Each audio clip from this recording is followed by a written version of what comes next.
여러분 안녕하십니까? NWN 내외 방송 뉴스를 시작하겠습니다. 먼저 오늘의 주요 뉴스입니다.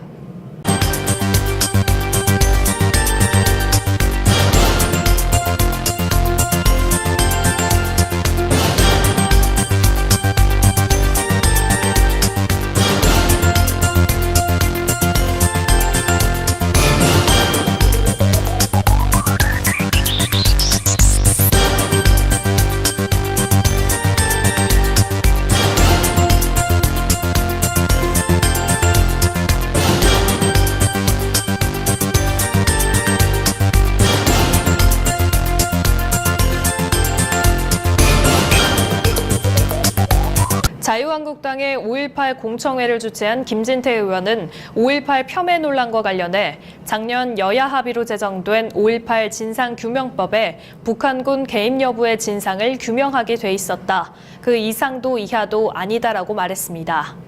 김 의원은 어제 입장문을 통해 공청회 참석자들의 발언은 주관적인 것이고 향후 객관적인 평가를 받을 것이라며 진짜 유공자분들에게 상처를 주려는 의도는 아니었을 것이라며 이같이 말했습니다.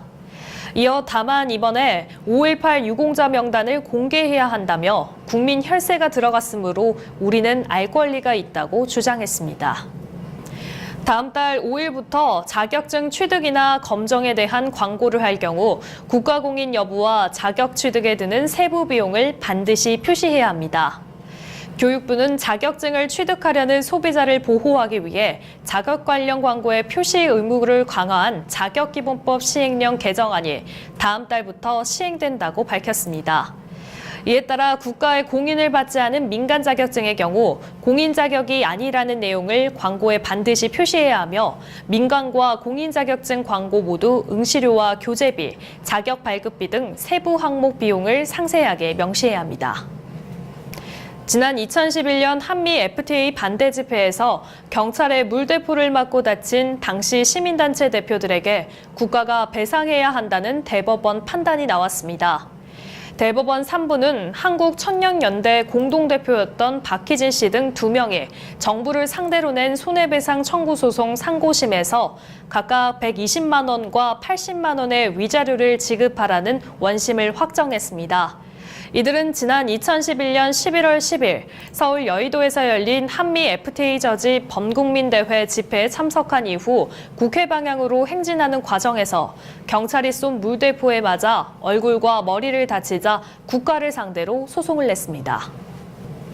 자유한국당 전당대회 선거관리위원회는 어제 오전 국회에서 긴급 전체회의를 열고 전대 일정 연기 여부를 논의했습니다. 이는 오세훈 전 서울시장과 홍준표 전 대표 등 6명의 당권주자들이 전당대회 일정을 2주 이상 늦추지 않으면 후보 등록을 하지 않겠다고 밝힌 데 따른 것입니다. 현재 당 선관위는 물론 비상대책위원회도 선거 공정성과 운영상의 이유를 들어 일정 변경은 불가하다는 원칙을 고수하고 있어 합의점을 찾는 데 어려움을 겪고 있습니다. 박관영 선관위원장은 전당대회는 어떤 이유로도 변경한 역사가 없다면서 당 일각에서 원칙을 깨고 끝까지 전당대회를 연기하고자 하면 선관위원장직을 사퇴할 것이라고 말했습니다. 다음 달 1일 미중 무역전쟁의 휴전 마감 시한을 앞두고 미국과 중국이 어제부터 베이징에서 무역협상에 다시 돌입했습니다.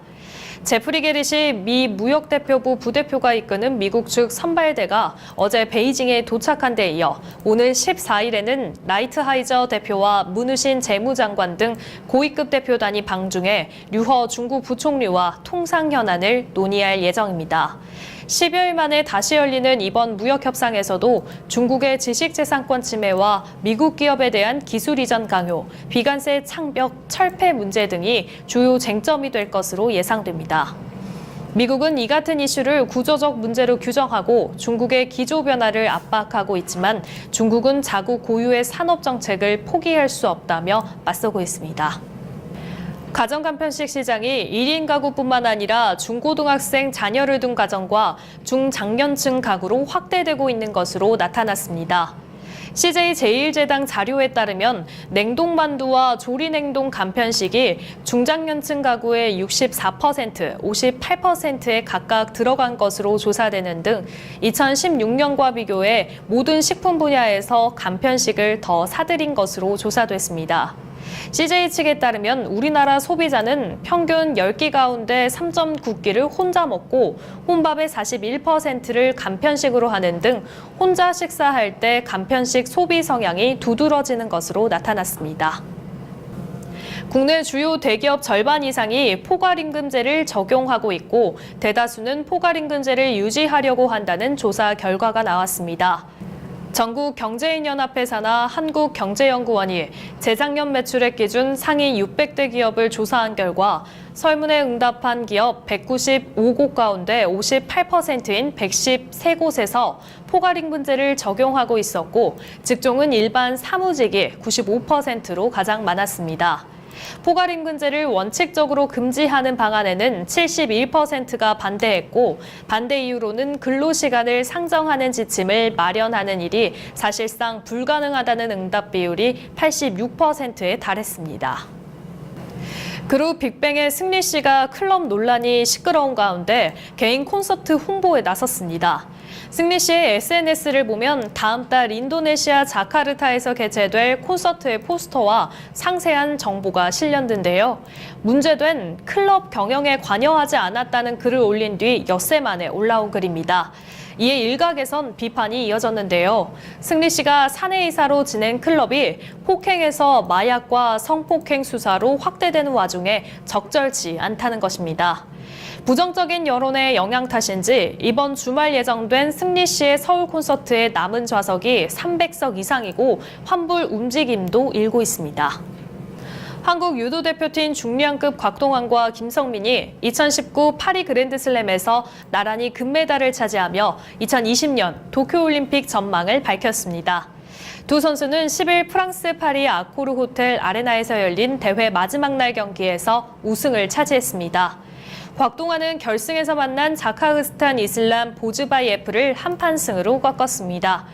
김성민은 2016 리우올림픽 은메달리스트인 하라사와 히사요시와 결승에서 업어치기 되치기 한판으로 승리했습니다. 이날 한국 유도 대표팀은 남자 100km급과 여자 78km급 이상급에서도 메달을 획득했습니다.